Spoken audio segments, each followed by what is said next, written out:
Gas সিলিন্ডারের মূল্য বৃদ্ধি ও গ্রাহকদের হয়রানি প্রতিবাদে নকশালবাড়িতে বিক্ষোভ মিছিল করল অল ইন্ডিয়া তৃণমূল কংগ্রেস। শুক্রবার নকশালবাড়ি তৃণমূল কার্যালয় থেকে শুরু হওয়া মিছিল গ্যাস ডিলার অফিসের সামনে গিয়ে শেষ হয়। মিছিলে শতাধিক তৃণমূল কর্মী সমর্থক অংশ নেন এবং কেন্দ্র সরকারি নীতির বিরুদ্ধে স্লোগান তোলেন। কর্মসূচিতে নেতৃত্ব দেন দার্জিলিং জেলার সমতল কোর কমিটির সদস্য অরুণ ঘোষ।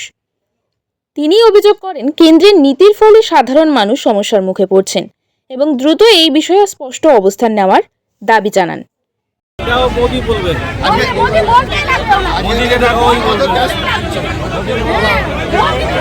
গ্রামের এরিয়া কি করে 45 মিনিট হয়? মানুষ থাকে না, গ্রামের এরিয়া 45 দিন পর গ্যাস, 45 দিনে মারবে একটা লোক গ্রামের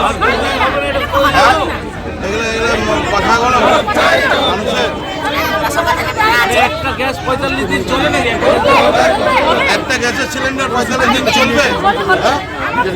গ্রামের এরিয়া মানুষ থাকে না, গ্রামের এরিয়া 45 দিন পর গ্যাস, এসআরের লাইন, গ্যাসের লাইন, ব্যাংকের লাইন, আর কত বিজেপি কত প্রাণ নিবে তারপরে শান্ত হবে।